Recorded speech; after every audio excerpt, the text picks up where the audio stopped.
বিসমিল্লাহির রহমানির রহিম। সুপ্রিয় দর্শক, আসসালামু আলাইকুম। আপনাদের স্বাগত জানাচ্ছি এনটিভির সংলাপ প্রতিদিন অনুষ্ঠানে। আমি কর্নেল মোহাম্মদ আব্দুল হক। আমাদের সাথে আছেন এই অনুষ্ঠানে আজকে দুজন অতিথি। একজন হলেন বিশিষ্ট সাংবাদিক, সিনিয়র সাংবাদিক সোহরাব হাসান, এবং বাংলাদেশ সামরিক বাহিনীর একজন অত্যন্ত প্রথিতযশা চিকিৎসক, যিনি কনসালটেন্টস সার্জন ফিজিশিয়ান ছিলেন বাংলাদেশ সেনাবাহিনীর, এবং বর্তমানে তিনি রেড ক্রিসেন্ট সোসাইটির চেয়ারম্যান। আপনাদের দুজনকেই স্বাগত। এবং আজকের অনুষ্ঠানে আমরা বর্তমান পরিস্থিতি এবং রেড ক্রিসেন্টের অবদান নিয়ে আমরা আলোচনা করব। প্রথমেই আমরা সিনিয়র সাংবাদিক সোহরাব ভাইয়ের কাছে যাব। সোহরাব ভাই, কেমন আছেন? ভালো আছে। আপনার সামনে তো আরো ভালো মনে হচ্ছে। আলহামদুলিল্লাহ, আপনাকে পেয়ে আমিও খুব আনন্দিত। অনেকদিন পরে আপনার সাথে দেখা। সোহরাব ভাই, আপনি তো সাংবাদিকতার জগতে এক কিংবদন্তি, আমরা জানি। না না, আপনি ভালোবাসেন বলে বর্তমান রাজনৈতিক পরিস্থিতি আমরা দেখছি, এই গত কয়েকদিনের মধ্যে অনেকগুলো ঘটনা ঘটে গেল। যেমন আওয়ামী লীগকে নিষিদ্ধ করা, এটা সহজে হয়নি, যদিও এটা শুরুতেই দাবি ছিল, কিন্তু কোনো কারণে হয়নি। ফ্যাসিস্ট আওয়ামী লীগকে অবশেষে ছাত্র জনতা সম্মিলিতভাবে, পলিটিক্যাল পার্টি অ্যাজ ওয়েল, বিশেষ করে জামাত এবং এনসিপি কাঁধে কাঁধ মিলিয়ে আন্দোলন করে বাধ্য করলো সরকারকে নিষিদ্ধ করার। কিন্তু ইতিমধ্যে আবার তাদের মধ্যে বিভাজন দেখা দিয়েছে, সম্পর্কের বিভাজন। এটা একটা দিক। এবং আরেকটা দিক, ইন্ডিয়ার প্রতিক্রিয়া আওয়ামী লীগের পক্ষে। এই বিষয়ে আপনি একটু কথা বলবেন। ধন্যবাদ। আমার সহ আলোচক, বিশিষ্ট চিকিৎসক, প্রখ্যাত চিকিৎসক এবং রেড ক্রসের চেয়ারম্যান, ওনাকে শুভেচ্ছা, সালাম। বাংলাদেশে আপনি বলছেন যে ঘটনা অঘটনার মধ্যে দিয়ে বাংলাদেশ চলছে। এত দ্রুত ঘটনা বদলে যায়, আপনি গত বছর 5 আগস্টের পর কেউ তো ভাবতে পারেনি এরকম একটা গণ অভ্যুত্থানে দুর্দণ্ড প্রতাপশালী আওয়ামী লীগ সরকারের পতন হবে। আবার তারপরে মানুষের যে প্রত্যাশা ছিল, আন্দোলনের শিরোনামটাই ছিল বৈষম্য বিরোধী। সেই বৈষম্যকে আমরা বৈষম্যকে দূর করতে পেরেছি, বৈষম্যের অবসান হয়েছে বা কোনো লক্ষণ দেখা যাচ্ছে। তার মানে হচ্ছে আমরা আশা করি, আমরা আন্দোলন করি, বিজয় অর্জন করি, কিন্তু বিজয় ধরে রাখতে পারি না, অথবা বিজয়ের সুফল বৃহত্তর জনগণ পায় না। এটা 71 মুক্তিযুদ্ধ থেকে শুরু করে 90-এর গণ অভ্যুত্থান এবং 5 আগস্টের গণ অভ্যুত্থান, সবটার ক্ষেত্রেই এখন দেখার বিষয়। হ্যাঁ, মাত্র 9 মাস হয়েছে, এরপর কি হবে? আপনি যে বিষয়টি বলেছেন, আমি ব্যক্তিগতভাবে মনে করি যে কোথাও কোনো নিষিদ্ধ করে কোনো সুফল পাওয়া যায় না। আওয়ামী লীগের সরকারের অন্তিম মুহূর্তে কিন্তু জামাত ইসলামকে নিষিদ্ধ করেছিল। আচ্ছা সোহরাব হাসান ভাই, এখানে একটা আমি স্পিরিচুয়াল অ্যাসপেক্টটা বলি আপনাকে। আপনারা দেখলেন এই বিগত 16 বছরে কত অপরাধ করেছে আওয়ামী লীগ। তারা যা যা করেছে, যে অন্যায়গুলো করেছে, মানুষকে নির্বিচারে ফাঁসির কাস্টে ঝুলিয়েছে, নিষিদ্ধ করেছে, এবং ক্ষমতার দাপট এমনভাবে দেখিয়েছে, এবং খালেদা জিয়াকে পর্যন্ত অপমান করে তা যেভাবে একটা কি স্পিরিচুয়াল, যে গড গিফটেড যে একটা ন্যাচারাল বিচার, জাস্টিস, এটা কি আপনি আমাদের চোখের সামনে হলো কিনা? এটি দুভাবে ব্যাখ্যা করতে পারেন আপনারা। যারা ধরেন এই অত্যাচার নিপীড়ন থেকে মুক্তি পেয়েছে, তারাও ভাবতে পারে। আবার যদি আপনি গাজার কথা বলেন, জি, মানে ফিলিস্তিনের যে দীর্ঘ সংগ্রাম, 75 বছরের এই যে সংগ্রামের কথা ভাবেন, তখন তো মনে হয় যে না, প্রকৃতির যে বিচার, ন্যায় বিচার, সেটা বোধহয় সব জায়গায় থাকে না। পুরো পৃথিবীটা তো কয়েকটি কক্ষিগত বৃহৎ শক্তির হাতে। তো এরকম আপনি দেশের ভিতরেও, উপমহাদেশেও আপনি যে বড় শক্তি, যে ক্ষমতাবান, সেই সব কিছু নিয়ন্ত্রণ করে। সেটি রাজনীতিতে, সেটা সমাজে, অর্থনীতিতে। আমরা রাজনীতিতে এত বড় ওলটপালট করেছি, কিন্তু 5 আগস্টের আগে যে অর্থনৈতিক কাঠামো ছিল, সেই কাঠামোই তো আছে, সেই শক্তিগুলোই তো আছে। মানে অর্থনীতির যে শক্তি, ন্যাচারাল বিউটি। হ্যাঁ, তবে একটা হলো যে যদি শিক্ষার কথা বলেন, হ্যাঁ, এটা দিয়ে ভবিষ্যতে যারা ক্ষমতায় আসবেন বা আছেন, তাদের জন্য একটা শিক্ষণীয়, যে এরকম জনগণের উপর জবরদস্তি করলে এরকম ফল পেতে হয়। কিন্তু আমাদের দেখুন যে স্বাধীনতার পর থেকে খুব কম সরকার তো স্বাভাবিক বিদায় হয়েছে। মানে স্বাভাবিক, যে মানে হয় আমরা দুইজন রাষ্ট্রপতিকে হারিয়েছি, যে যারা কি বলে অভ্যুত্থানের মধ্য দিয়ে নিহত মধ্য হয়েছে। দিয়ে।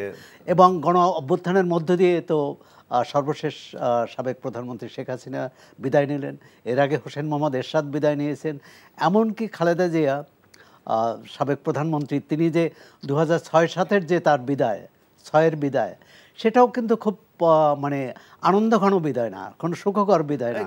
সবাই আপনি বলছিলেন অস্থায়িতার কথায়, যে শুরুতেই আপনি বলেছিলেন যে আমাদের দেশের 10% যেগুলো মেজরিটি মানুষ, অর্থাৎ খেটে খাওয়া মানুষ, আমরা বলবো মধ্যবিত্ত, নিম্ন মধ্যবিত্তের কথা বলার কেউ নেই তাদের পক্ষে, এবং তাদের কথা নিয়ে রাজনীতিও হয় না, রাজনীতি শুধু স্বার্থ নিয়েই হচ্ছে।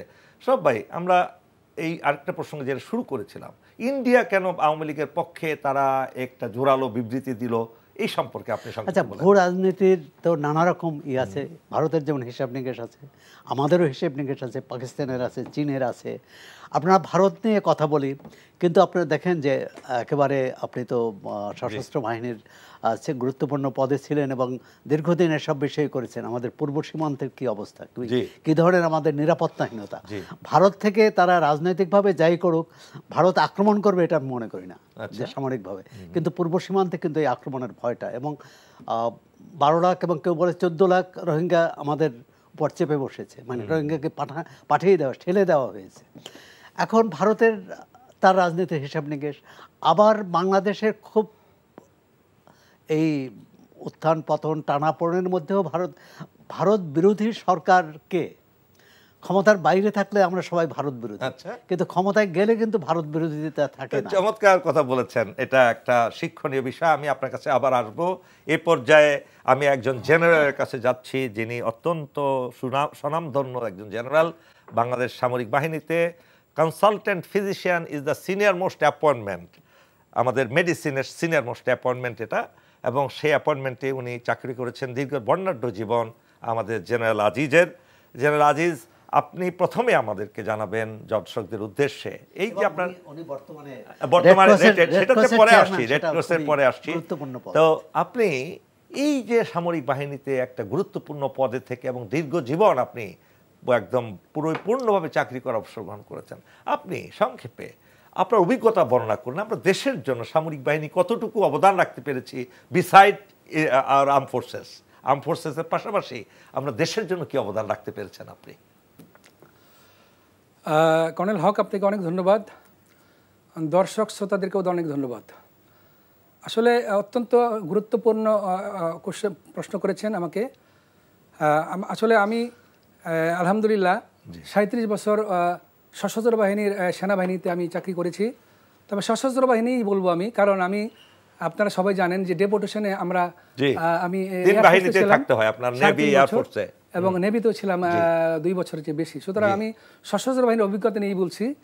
হ্যাঁ, আমি যে সেনাবাহিনীতে চাকরি করে 2 বাহিনীর চাকরি করার সাথে সাথে আমি সেনাবাহিনীতে আল্লাহর রহমতে আমি মেডিকেল অঙ্কোলজিস্ট হওয়ার সুবাদে, মানে ক্যান্সার স্পেশালিস্ট হওয়ার সুবাদে আমি অত্যন্ত চেষ্টা করে, বিশেষ করে আমি সেনাবাহিনী প্রধান, মাননীয় সেনাবাহিনী প্রধান এবং মাননীয় তৎকালীন সরকার প্রধানের সহযোগিতায় আমি আমাদের সশস্ত্র বাহিনীর জন্য সমস্ত ক্যান্সার রোগীদের জন্য একটা ক্যান্সার সেন্টার প্রতিষ্ঠার স্বপ্ন দেখেছি।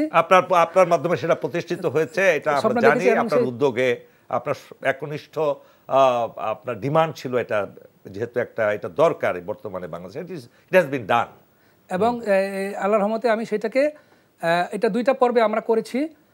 সেনা প্রধান তখন ছিলেন আমাদের জেনারেল বেলাল, তো উনি অত্যন্ত আন্তরিকভাবে আমাদের সাথে কাজ করেছেন। উনি প্রথম পর্বের ধাপটা শেষ করে গিয়েছেন। প্রথম পর্বে আছে আমাদের এখানে ক্যান্সারের 2টা বিভাগ, মূলত মেডিকেল অঙ্কোলজি এবং রেডিয়েশন অঙ্কোলজি। আপনারা জানেন যে রেডিওথেরাপি অত্যন্ত একটা কস্টলি জিনিস, অনেক কস্টলি ব্যাপার। এটা আমাদের আগে সশস্ত্র সমস্ত লোকদেরকে যেতে হতো সিভিল হাসপাতালে, মহাকালী ক্যান্সার হাসপাতালে এবং অন্যান্য হাসপাতালে যেতে হতো, ইউনাইটেড হাসপাতালে, এবারকের হাসপাতালে। কিন্তু এই 2টা বিভাগ 4 তলা বিল্ডিং শুরু করার পরে আমরা মেডিকেল অঙ্কোলজির সমস্ত কাজ এবং রেডিয়েশন অঙ্কোলজি সমস্ত কাজ শুরু করেছি। এবং আমরা আমাদের রোগীদেরকে মূল যে প্রধান 2টা চিকিৎসা ক্যান্সারের জন্য, যেমন সার্জারি, রেডিওথেরাপি, কেমোথেরাপি, এই রেডিওথেরাপি কেমোথেরাপি 2টা কাজ শেষ হয়েছে এবং আমাদের রোগীরা তো চিকিৎসা সেবা পাচ্ছেই, বিশেষ করে কেমোথেরাপি, রেডিওথেরাপি। সেই সাথে কিন্তু সিভিল রোগীরাও 30% সিভিল রোগীর কিন্তু প্রথা রাখা হয়েছে আমাদের এই সেন্টারে। এবং এই 4 তলা সেন্টারের মধ্যে এই 2টা বিভাগ আছে, বাট আরও কিন্তু সেকেন্ড ফেজে কিন্তু আল্লাহর রহমতে আমি আমার রিটায়ারমেন্টের আগে এটা পাস করে দিয়ে আসছি বাজেট। সেই বাজেটে আরও 7টি তলা কাজ হচ্ছে অলরেডি। প্রফেসর জেনারেল আজিজ, আপনাকে মাঝখানে ইন্টারফেয়ার করেছি, আপনার আরেকটা অবদান আছে আপনার সময়ে, আপনি তখন ছিলেন আমাদের যে কর্মীটোলা জেনারেল হাসপাতাল, এটা কিন্তু সম্পূর্ণরূপে সেনাবাহিনীর জায়গা এবং সেখানে সামরিক বাহিনী কর্তৃক হাসপাতালটা প্রতিষ্ঠিত হয়েছে। এখন আল্লাহর রহমতে অসংখ্য মানুষ, দেশের আপামর জনসাধারণ সেখানে আজকে চিকিৎসা নিচ্ছে। এটাও কিন্তু বিশাল উদ্যোগ। আপনার কাছে আমার পরবর্তী প্রশ্ন হলো, কেন মানুষ আপনাদের মতো চিকিৎসক থাকা অবস্থায় কেন ইন্ডিয়াতে দলে দলে যায়, কেন আমাদের থাইল্যান্ডে যাচ্ছে, কেন সিঙ্গাপুরে যাচ্ছে? সেই ডক্টরগুলো কি আপনাদের চেয়েও খুব সেরা মানের, নাকি কোনো না কোনো কারণে তারা যাচ্ছে, জনগণ নিজেদের জমি বিক্রি করে যাচ্ছে, বগুড়ের অলংকার বিক্রি করে যাচ্ছে? এটা কিভাবে আপনি আপনার দৃষ্টিকোণ থেকে দেখছেন? এটা একটি চমৎকার প্রশ্ন, এবং এই প্রশ্নটা অবশ্য আমারও মনের প্রশ্ন। আমি হয়তো উত্তর দিতে আগ্রহী ছিলাম, বা মনে মনে ভাবছিলাম যে এরকম একটা প্রশ্ন হলে হয়তো কিছু বলা যেত। তো আপনাকে ধন্যবাদ। আসলে আমাদের সশস্ত্র বাহিনীর বা সেনাবাহিনীর ক্যান্সার সেন্টার হওয়ার পরে কিন্তু আমাদের সশস্ত্র বাহিনীর পেশেন্ট কিন্তু এখন আর ওই বিদেশে যায় না। বিশেষ করে আগে যে পেশেন্টগুলো সিঙ্গাপুর, থাইল্যান্ড, ইন্ডিয়া যেত, আলহামদুলিল্লাহ 90% এখন সেই সেবাই এখানে পাচ্ছি ক্যান্সার সিএমএস ঢাকায়। কিন্তু বাইরে আমি যদি কিন্তু সারা দেশের 18 কোটি মানুষের মধ্যে যে পেশেন্টগুলো আছে সেইগুলো সবাই তো সুবিধা পাচ্ছে না, সম্ভব নয়। তো তারা কিন্তু আসলে হতাশায় ভুগছে, বিশেষ করে ক্যান্সার রোগীরা। কারণ আমাদের কিন্তু এই সশস্ত্র বাহিনী যেরকম ক্যান্সার সেন্টারটা একটা স্বয়ংসম্পূর্ণ ক্যান্সার সেন্টার, স্বয়ংসম্পূর্ণ বলতে বোঝাচ্ছি যেখানে সার্জারি, কেমোথেরাপি, রেডিওথেরাপি সহ বোন ম্যারো ট্রান্সপ্লান্টের সুবিধা আছে। এই সুবিধা কিন্তু সিভিলের সব রোগীর জন্য নাই। এবং সেই জন্য আমি দায়ী করব যে আমার মতো যারা এই প্রত্যেক প্রতিষ্ঠানের প্রধান ছিলেন, সিনিয়র অফিসাররা ছিলেন, তারা যদি আন্তরিকভাবে কাজ করতেন, নিশ্চয়ই আমাদের এই সিভিলেও কিন্তু এখন সব প্রায় বেশিরভাগ রোগীর জন্য এই ধরনের কম্প্রিহেন্সিভ সেন্টার হয়ে যেত। কিন্তু আমাদের কিন্তু স্বয়ংসম্পূর্ণ সেন্টার এখনও সিভিলে হয় নাই। এবং আমার মনে হয় এটার জন্য আমরা যারা সিনিয়ররা যারা প্রধান ছিলেন, ইনস্টিটিউশন প্রধান ছিলেন, প্রতিষ্ঠান প্রধান ছিলেন, বিভিন্ন ক্যান্সার সেন্টারে, বিভিন্ন হাসপাতালে ডাইরেক্টর ছিলেন, এবং আমি মনে করব তাদেরও কিছু না কিছু রোল আছে। আমি জানি না এটা কি দেশের বিরুদ্ধে কোনো ষড়যন্ত্র কিনা, আমার মনে হয় আমাদের এটা ভেবে দেখা দরকার।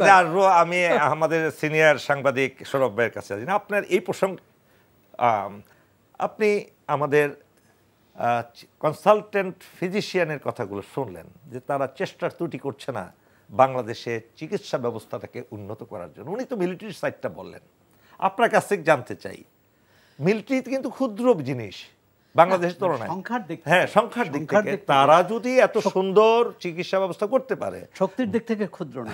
হ্যাঁ শক্তি, সেটা তো যুদ্ধের কথা আমরা বাদ দিলাম। হ্যাঁ, আমি এই যে আজকে আমাদের বাংলাদেশের চিকিৎসা ব্যবস্থা, আজকে 54 বছরের পদার্পণ দেশ, এতগুলো মেডিকেল কলেজ, পিজি হাসপাতাল, বড় বড় বিশ্ববিদ্যালয়, কলেজ, আমরা কেন এই সিভিল সাইডে কেন এই চিকিৎসা ব্যবস্থার উন্নতি হলো না? কেন সেখানে ব্যর্থতা পর্যবসিত হলো? কেন আমাদের রোগীরা ইন্ডিয়া যাবে আর অন্যান্য দেশে যাবে? আপনার কি মনে হয় এটা কি মন্ত্রণালয়ের ব্যর্থতা না সরকারের ব্যর্থতা? দুদিন আগে প্রধান উপদেষ্টা সার্জনদের সম্মেলন করেছেন, সার্জনদের দিয়ে, এবং এটা নাকি প্রথম সরকার প্রধান চিকিৎসকদের সাথে বসেছেন এভাবে। তো এটা খুবই ভালো উদ্যোগ, এবং তিনি হচ্ছেন চিকিৎসা সেবার উন্নতি। এক হচ্ছে আমাদের স্বাদ ও সাধ্যের মধ্যে বেশ ফারাক আছে। আচ্ছা, আপনি দেখুন যে কোনো হাসপাতালে, এখন যে কোনো হাসপাতালে গেলে আমার মনে হয় যে পুরো ঢাকা শহরের মানুষ বোধহয় এই হাসপাতালে ভর্তি হয়ে আছে, অথবা চিকিৎসা সেবা নিতে চিকিৎসক কম। যদি ঢাকা সরকার, বিশেষ করে সরকারি হাসপাতালগুলোর জরুরি বিভাগে যদি দেখুন, আমরা চিকিৎসকদের নানা রকম কি বলে বদনাম করি, নানা রকম সমালোচনা করি, কিন্তু তাদের গায়ে হাত তোলা হয়। হ্যাঁ, হাত তোলা হয়। কিন্তু জুনিয়র চিকিৎসক যারা সবেমাত্র পেশায় আসছেন, বা 5 বছর 10 বছর, যারা এই জরুরি বিভাগ বা সার্বক্ষণিক দায়িত্ব পালন করেন, অমানসিক পরিশ্রম। আমার মেয়েও ডাক্তার, আমি বুঝতে পারি, অমানসিক পরিশ্রম করে, এবং তাদের ঘন্টা নেই। সৌরভ ভাই, আপনি জানেন কিনা, আপনার সাংবাদিক থাকাকালীন সময় জানেছেন কিনা, আমার মেয়ের মাধ্যমে, আমার মেয়ে যদি ডাক্তার না হতো আমি বলতে পারতাম না, জানতাম না এত টাকা পয়সা খরচ করে প্রাইভেট হাসপাতালে কলেজে তারা ডাক্তার হয়, আপনি জানেন ইন্টার্নই যখন করে তারা পুরো ইন্টার্ন ডাক্তারদের উপর কিন্তু হাসপাতাল ছেড়ে দেয়, তাদেরকে বেতন দেয় কত দেন? 10,000 টাকা। 10-15 না, এখন হয়তো 15,000 হয়েছে, অথচ আমার ড্রাইভারের বেতন 24,000 টাকা। না সেটাই, মানে এটা হচ্ছে যে রাষ্ট্রের দৃষ্টিভঙ্গি, রাষ্ট্র চিকিৎসার সেবাকে কিভাবে দেখছে। এর মধ্যেই একটি আমাদের যে স্বাস্থ্য সেবা যে কমিশন হলো, সংস্কার কমিশন প্রস্তাব করেছে জাতীয় আয়ের 15% এসে ব্যয় করতে হবে স্বাস্থ্য খাতে, না বাজেটের 15%, জাতীয় আয়ের 5%। আমরা ব্যয় করি 3%-এরও কম, এবং জাতীয় আয়ের 1%-এরও কম। এবং তাও স্বাস্থ্য বিভাগে গত কয়েক বছরে প্রায় প্রথম আলো সহ বিভিন্ন সংবাদ মাধ্যমে এসেছে যে বরাদ্দ করা হয় সেটা খরচ করতে পারে না, আবার খরচ যা করে যন্ত্রপাতি এনে সেটা ফেলে রাখে। এটা কি দুর্নীতিকে আপনি এখানে কি প্রাধান্য দেবেন না? আরেকটা চিকিৎসকদের মধ্যে ভাই চিকিৎসক তিনি বলতে পারবেন যে কেন এর একটা হচ্ছে যে অনেক বেশি চাপ, এই কারণে একটা অভিযোগ আছে, মানে অভিন্ন অভিযোগ, এটা সবাই বলেন যে এখানকার চিকিৎসকরা সময় দেন না। আমি সেনাবাহিনীর, সশস্ত্র বাহিনীর কথা বাদ দিয়ে বলছি, কারণ এখনও বাংলাদেশে যদি চিকিৎসা সেবার ক্ষেত্রে পিজির সুনাম আছে, যেমন সিএমএস এর সুনাম আছে, যে কোনো রোগী শেষ অবলম্বন হিসাবে, শেষ গন্তব্য হিসাবে এখানে যায়, যে এখানে গেলে চিকিৎসা পাবো। এই আত্মীয় স্বজন বা যে কোনো ভাবে সিএমএস এর যে কারো আত্মীয় থাকলে তো না, আমরা সিএমএইচ কিন্তু সরব ভাই শুধু আত্মীয় স্বজন, আচ্ছা, any patient going into the emergency যেতে পারে। আমি কয়েকবার গিয়েছি যারা রোগীদের সাথে। একটা হচ্ছে চিকিৎসকদের সুযোগ সুবিধা। আপনি যেটা বললেন 10,000 টাকা কেন ইন্টার্নি করবে, বাংলাদেশের সবচেয়ে মেধাবীরা চিকিৎসা শাস্ত্র পড়ে, তারা প্রকৌশলী যান অথবা চিকিৎসা সেবা আসে, কিন্তু তারা অবহেলিত। রাষ্ট্র কেন এটা করবে না? একজন তারাও বিসিএস দিয়ে আসেন, আর প্রশাসনে যারা তারাও বিসিএস দেন, মনে হচ্ছে যে প্রশাসন তাদের চালাচ্ছে। চিকিৎসক তো চিকিৎসাবিদের তো বিশেষায়িত শিক্ষা, এটার সাথে প্রশাসনে মেলানো যাবে না। আপনি যে আসলে সিনিয়র হিসেবে আপনি গভীরে গেছেন। জেনারেল আজিজ আমাদের সরব ভাই যে কথাগুলো বলেন, আপনি কি এই ব্যাপারে আপনি একটু সংযোগ বিয়োজন কিছু আছে নাকি আপনার? হ্যাঁ, সৌরভ ভাই বলেছেন যে অ্যাকচুয়ালি ঠিকই আছে। মানে আমি মনে করি যে ডাক্তাররা সরকারি সহযোগিতা ঠিক ততটা পান না, এটা ঠিকই আছে। তবে সেই সাথে আমাদের কিন্তু রোল মডেলও কিন্তু আমাদের থাকতে হবে, আইডল। আমরা যদি একজন ডাক্তারকে আইডল হিসেবে ধরি, আমাদের সেই সঠিক আইডলে ডাক্তারের অভাব আছে বলে আমার মনে হয়। তো সেটা আমি শুধু ডাক্তার দিয়ে বলবো না, আসলে কিন্তু আমি অন্যদের কথা বলতে চাচ্ছি না আজকে, বিকজ সেটা আমি একজন ডাক্তার, আমি হয়তো ডাক্তারকে ক্রিটিসাইজ করতে পারি, বিকজ এটুকু আমার অধিকার আছে, বিকজ আমি যে ডাক্তার। তবে আমি তো আর অন্যদেরকে, অন্য পেশার আমি অভিযুক্ত করতে পারি না, এটা নীতিগতভাবে যায় না। তবে আমি মনে করি যে সরকারেরও কিন্তু প্রয়োজন আছে। এই যে আপনি বললেন ইন্টার্নি ডাক্তার, যে আসলে ঠিকই আছে, এই 20,000 টাকা কি এটা ওদের যে মান্থলি পেমেন্ট ইন্টার্ন সার্ভিস, এটা তো আসলে ঠিক না। এবং এটাও আপনি দেখেছেন গত কিছুদিন আগে ডাক্তারদের, জুনিয়র ডাক্তারদের এবং ট্রেনি ডাক্তার যারা পোস্ট গ্রাজুয়েশন ট্রেনিং করে, ওদের আন্দোলনের জন্য কিন্তু অনেক মাঠে নেমেছিল। অবশেষে তারা সম্ভবত 35,000 বা 34,000 টাকা নির্ধারণ করেছে। তারপরে বলেছে আসলে এই 40,000 বা 35,000 টাকা দিয়ে তো আমাদের সংসার চলার কথা না। একজন ডাক্তার তো তখন যখন ট্রেনিং করে পোস্ট গ্রাজুয়েট ইনস্টিটিউটে, যেমন পিজি হাসপাতালে হোক, ঢাকা মেডিকেল হাসপাতালে হোক, যে স্পেশালিস্ট হবে এফসিপিএস এমডি কোর্সে যায়, তার পক্ষে কিন্তু এই 40,000 টাকা মাসে ফ্যামিলি চালানো সম্ভব না। তো আমার মনে হয় সেটা যেরকম সত্য যে আমাদের সরকারেরও এদিকে নজর দেওয়া উচিত, বাজেট অবশ্যই বাড়ানো উচিত। অ্যাট দ্য সেম টাইম আমি ডাক্তার হিসেবে বলবো যে পেশেন্টদের স্যাটিসফ্যাকশন কিন্তু ডাক্তার কাছে গিয়ে সেরকম পায় না।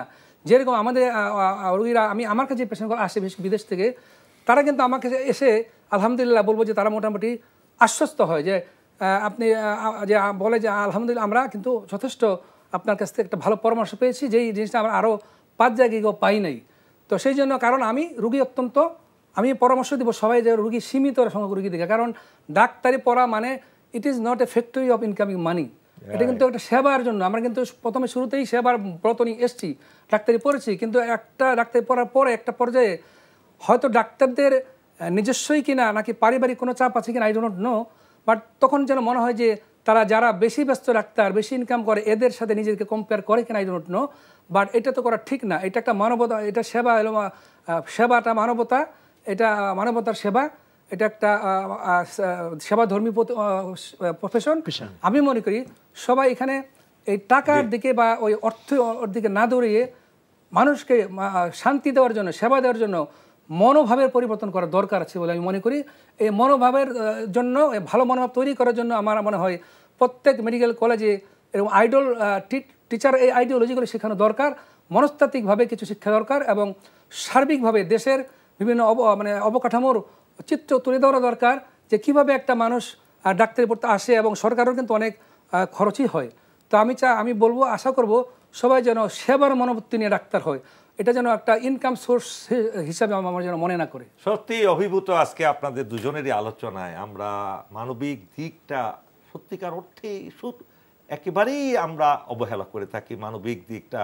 আজকে সুপ্রিয় দর্শক, আপনারা দুজন গুরুত্বপূর্ণ ব্যক্তিত্বের কথা শোনেন আমাদের চিকিৎসা ব্যবস্থা নিয়ে এবং বর্তমান রাজনৈতিক পরিস্থিতি নিয়ে। এই ছিল সংলাপ প্রতিদিনের আজকের অনুষ্ঠান। আগামী অনুষ্ঠানের আমন্ত্রণ জানিয়ে শেষ করছি। আল্লাহ হাফেজ।